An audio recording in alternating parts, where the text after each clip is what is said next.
दोस्तों, नमस्कार। मैं आप लोगों का हार्दिक अभिनंदन करता हूं अपने ट्रेडर बार स्टॉक मार्केट यूट्यूब चैनल में। जो लोग फर्स्ट ऑफ विजिट करें, सब्सक्राइब, बेल आइकन ऑल जरूर सेलेक्ट करें। चलिए शुरू करते हैं। तो सबसे पहले आप लोगों को बधाई हो, क्योंकि टीम इंडिया ने आज न्यूजीलैंड को हरा के चैंपियन ट्रॉफी अपने नाम कर लिया। तो बहुत अच्छी बात है भाई। हाँ, शाबाश, पटाखे भी फट रहे हैं जो कि जरूरी भी है, फटने भी चाहिए, है ना। तो सब जगह पटाखे फट रहे होंगे, उम्मीद है कि आप लोग भी जरूर फोड़े ही होंगे। तो टीम इंडिया ने काफ़ी अच्छा मतलब प्रदर्शन किया। लास्ट में राहुल और जडेजा ने मैच को फाइनल करके ढेर सारे फोटोज के साथ समापन किया। बहुत बढ़िया बात है। एक और जीत हमारे मतलब स्टोर में आ गया, एक और कप हमारे पास आ गया है, तो अच्छी बात है। चलिए, कुल मिला के टीम इंडिया जो क्रिकेट टीम है उसकी एक अच्छी जीत देखने को मिली है, तो इसके लिए काफ़ी बधाई भाई साहब। 83 करोड़ लोग जियो स्पोर्ट पे देख रहे थे, समझ गए। जियो स्पोर्ट्स पे हॉट स्टार जो है 83 करोड़ आदमी उसको देख रहे थे। सोचिए कितना बड़ा मैच था। तो होता ही है। आइए हम शुरू करते हैं। जो कल 10 तारीख से 14 तारीख तक जब मैच बोलते हैं अपना मार्केट चलेगा कि नहीं चलेगा, इसको देखते हैं। तो आप बोलेगा मार्केट का नहीं चलेगा, मार्केट तो चल भी करेगा। तो नारे भाई, ऐसे विश्वास नहीं करने का। और गाना बड़ा अच्छा बज रहा था, है ना, जो स्टेडियम में गाना बड़ा अच्छा बज रहा था, वही सुन रहे थे कि खेत में आई नहीं है ना। तो गाना तो बड़ा बढ़िया बज रहा था, मजा आ रहा था सुन के। चलिए ओवरऑल तो 14 मार्च देखिए, 14 मार्च छुट्टी है, काहे तो होली है। बस बस बस, बुरा ना मानो, होली है। तो भैया होली के शुभ अवसर पर 14 तारीख को मार्केट क्लोज रहेगा। अर्थात कितना दिन मार्केट चलेगा? तो 4 दिन मार्केट चलेगा। जब 4 दिन मार्केट चलेगा तो ये एक तरफा मूव ना लेके साइडवेज होगा, जिसमें लोग प्रीमियम खाना चाहेंगे। तो आप बोलिएगा हाँ सर, बात तो ठीक है। हाँ, बात ठीक है। अभी और उससे भी आगे हम बढ़ते हैं कि ये 14 मार्च को है, ठीक है, फ्राइडे है। तो 13 मार्च क्या हो गया?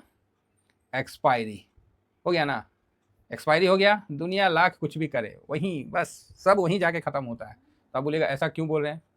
कितना भी बोलिए, जो भी संस्थाएं हैं सब मार्केट के अनुसार हरकत करती है। तो आप बोलिएगा ये क्या बात कर रहे हैं आप, क्या बात कर रहे हैं, आपको दिखाते हैं।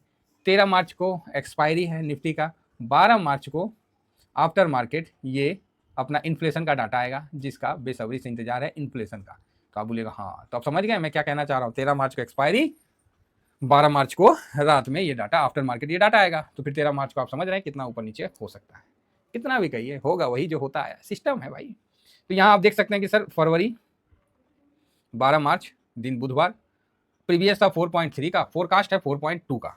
तो इन्फ्लेशन डाउन आएगा, है ना, इन्फ्लेशन डाउन आएगा। 4.2 का फोरकास्ट है, तो मे भी 4 के आसपास, 4.2 के आसपास आएगा। अच्छी बात है, बहुत सुंदर, ठीक है।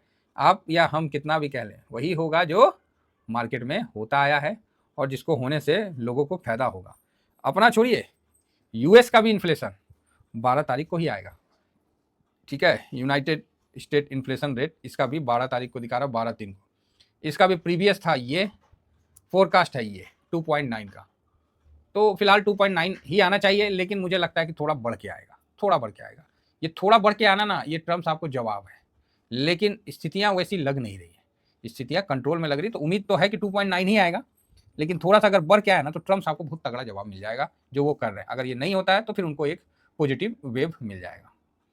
ट्रम्प साहब का सब चीज़ ठीक है ना, वो भारत पे लगा रहे हैं, जो भी टैरिफ वूरिफ लगा रहे हैं सब ठीक है।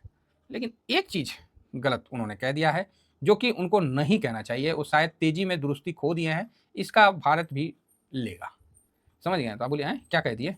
देखिए, ट्रम्प साहब, आप चाइना के साथ व्यापार युद्ध गर्मा गया है, बीजिंग, ठीक है। 8 मार्च को डोनाल्ड ट्रम्प राष्ट्रपति मतलब ठीक है, जो भी है ये कर रहे, भारत में टैरिफ कटौती करने पर सहमत हो गया।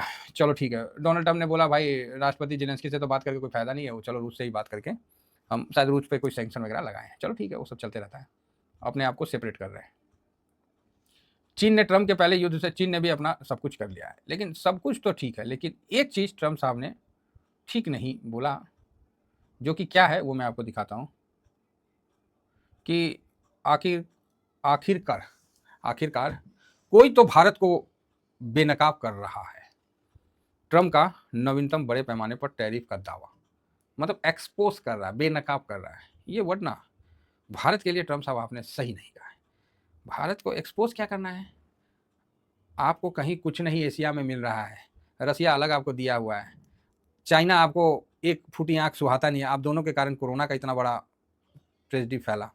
पाकिस्तान में आप थे, वो आपका सब कुछ रख लिया और आपको भगा दिया। अफगानिस्तान से आप अपना जान बचा के भागे। पूरे एशिया में कहीं आप पैर नहीं रख रहे हैं, तब आपने भारत के साथ एक कूटनीति व्यापारी जो है समझौता करके आपने ये काम किया। और भारत तो लेगा भाई ना टैरिफ, क्यों नहीं लेगा भाई, ये तो लेगा ही लेगा। तो आप इसको एक्सपोज करें, क्या आप एक्सपोज कर रहे हैं महाराज, ये तो दुनिया को पता है आपको कहीं घुसने का जगह नहीं है, खड़ा होने का जगह नहीं है, भारत आपको खड़ा होने का जगह दे रहा, तो आप भारत को बेनकाब कर रहे हैं। ये इनका दोगलापन दिखता है, ठीक है।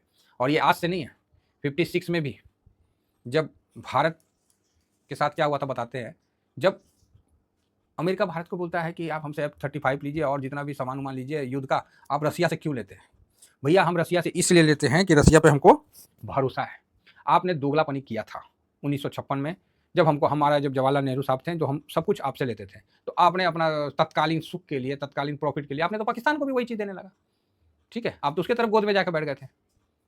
तो तब से हम लोग आपसे भरोसा फट गया और हम लोग रसिया के साथ जुड़ गए, और जो जुड़े हैं तो आज तक जुड़े हैं, ठीक है। इसलिए हम लोग रसिया से लेते हैं। यहाँ पैसे की बात नहीं है, यहाँ भरोसे की बात है। तो ये 4 साल में जिस देश का प्रधानमंत्री या राष्ट्रपति चेंज होने के बाद पूरा सिस्टम चेंज हो जाता है, जो रसिया जो यूक्रेन को बेचारा को लड़वा दिया कि लड़ो हम तुम्हारे साथ है, 4 साल के बाद बोला कि तुम तो मूर्ख था, काहे लड़ा। वैसे पलटू और वैसे मतलब इस तरह के देश के साथ जो है ना, हम लोग को भी थोड़ा सा, और सरकार करेगी, ये वो सरकार नहीं है, ये सरकार करेगी, आराम से करेगी, इस चीज़ का मुझे भी यकीन है। और इसीलिए सरकार चुप है। चुप होना भी बहुत बड़ा, देखिए हम लोग लड़ाई करने के पक्ष में नहीं रहते हैं।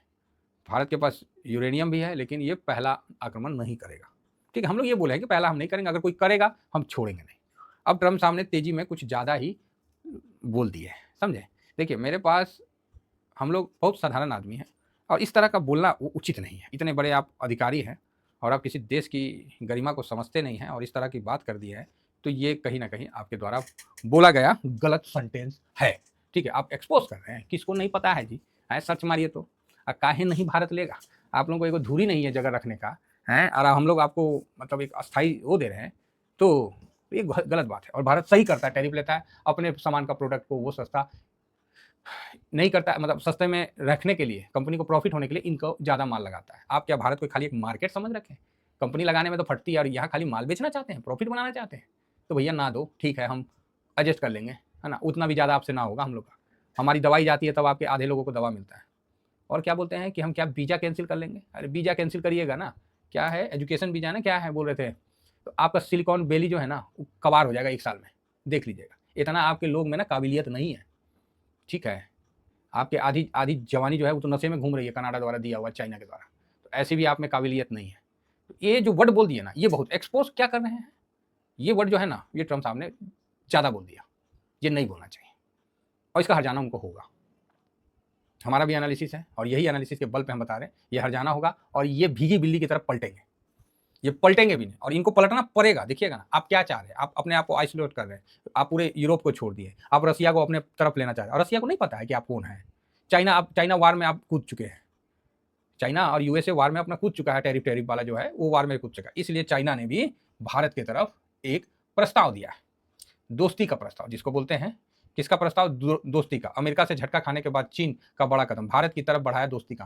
भाई हम चाइना पे भी भरोसा नहीं कर सकते, गलवान जब से हुआ है ना तब से चाइना एक आंख सुहाता नहीं है, नहीं तो हम चाइना को उतना नहीं बोलते, एक आंख नहीं सुहाता है, क्योंकि चाइना और अमेरिका दोनों ऐसा देश है, ऐसा कोई सगा नहीं है जिसको इन दोनों ने ठगा नहीं है, ठीक है। तो इन दोनों का मोनोपोली है, और ये मतलब एक आंख से सुहाते नहीं है। अब चाइना बोल रहा है कि भैया अमेरिका आप भी त्रस्त हैं, बोलते नहीं है हम भी त्रस्त हैं, तो हम लोग दोनों मिलके एक बड़ा व्यापारिक संबंधों को बड़ा बदलाव ला सकते हैं। देखिए चाइना अपनी अर्थव्यवस्था के साथ खिलवाड़ नहीं होने देगा, और ना अमेरिका होने देगा। दोनों अपनी अर्थव्यवस्था को लेकर बहुत मतलब अलर्ट है। चाइना भारत को घेरने के लिए श्रीलंका जो पोर्ट है वहाँ कितना अरब का वो कर रहा है, इन्वेस्ट कर रहा है कि उसका चाइना का जो नेवल है वहाँ पर ही आए, ठीक है। तो चाइना भी भारत को चारों साइड से घेर रहा है। जिस तरह भारत चाइना को घेरने के लिए उसके अगल बगल जो भी देश है उसको ब्रह्मोस मिसाइल दे रहा है, उसी तरह चाइना भी भारत को घेरने के लिए कर रहा है। अभी वो अमेरिका के दबाव में आके बोलता है कि भैया हम लोग आपस में, तो भैया भारत को इस जगह बहुत ही सावधानी के साथ अपना कदम उठाना चाहिए। और जिस तरह भारत शांत है ना, ये भारत का बड़प्पन है कि भारत को आपने बोला है, भारत अभी कुछ बोला नहीं है, लेकिन भारत ने जवाब दे ही दिया। और रक्षा डील में भी उसने बता ही दिया कि भाई हम जो डील लेंगे ये गवर्नमेंट टू गवर्नमेंट है, तो दो, नहीं तो रखो अपना F-35, क्योंकि जो देना था वो आपने दिया नहीं अभी तक। जो इंजन, एयरफोर्स का जो इंजन देना था, इसीलिए एयरफोर्स चीफ ने ना जो हेल का जो अपना है इंडियन कंपनी, उसको लताड़े भी मारे कि भाई तुम कब तक दोगे। तो बोलता भैया जो जेट आना था वो तो अमेरिका से आया ही नहीं। तो ये कई ऐसी समस्याएं हैं, तो अभी उसको शायद रिप्लेस करके रसिया से मंगा के उसको कुछ किया जा रहा है। कई ऐसी समस्याएं हैं जो कि आते रहती है, और इस समय भारत ने सही ठोक के जवाब भी दिया ना कि ठीक है हम टैरिफ कम कर दे रहे हैं, लेकिन आप लोग कभी बोले नहीं तो हमने किया नहीं। और रही बात F-35 का, तो गवर्नमेंट का डील है, तो हमको आप जितना अपने मिलिट्री को देते हैं जिस भाव में, वही भाव में हमको दीजिए। हमको कंपनी से डील नहीं कर रहे हैं, हम तो गवर्नमेंट से कर रहे हैं। दूसरा बोला कि हम इसको खाली मतलब गैप भरने के लिए ले रहे हैं, क्योंकि जब तक मेरा जो फाइटर जेट तैयार होकर कंपनियां नहीं देती है, तब तक जो समय है उस समय हम इसको गैप भरने के लिए ले रहे हैं, ना कि हम आपसे हमेशा लेते रहें। तो भारत ने बहुत ठोक के जवाब रखा है ना, सांप भी मर जाए लाठी भी ना टूटे। जिस तरह रसिया के समय क्या हुआ था, बोला था तेल काहे ले रहा, तो भारत के जो विदेश मंत्री कितना अच्छा बोले, हमको सस्ता मिलेगा तो हम लेंगे नहीं, अपना देश का जहाँ हित होगा तो हम लेंगे नहीं, क्या हम लेंगे, आप दो सस्ता हम आपसे ले लेंगे। ठीक है, तो ये चीज़ है। तो अमेरिका ने मतलब ट्रम्प साहब ने जो ये वर्ड बोला है ये गलत है, और इसका हम मतलब बिल्कुल गलत है तो गलत है।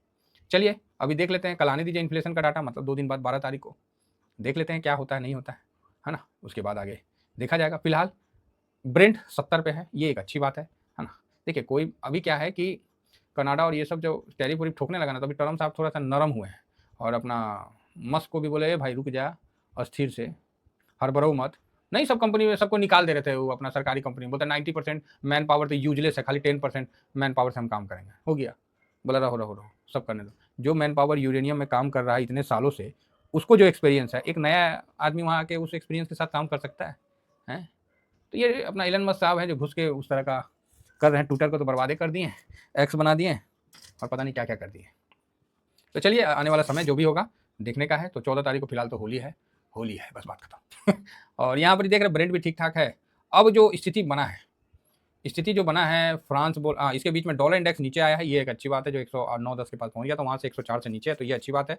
और अब यहाँ देखना पड़ेगा, गोल्ड जो है शांत हुआ है, लेकिन अगर इस तरह की कार्रवाई होगी, गोल्ड में आग लगेगा, गोल्ड भागेगा, रुक सके तो रोक लेना, ये बात मान के चलिए, क्योंकि जिस तरह से माहौल अस्थिर होगा। अब इन्फ्लेशन डाटा आएगा, उसी से दूध का दूध पानी का पानी हो जाएगा, 2-3 दिन बाद आने दीजिए। तो इन्फ्लेशन डाटा अगर थोड़ा भी बढ़ के आ गया ना, बस इतने में काम हो जाने का है।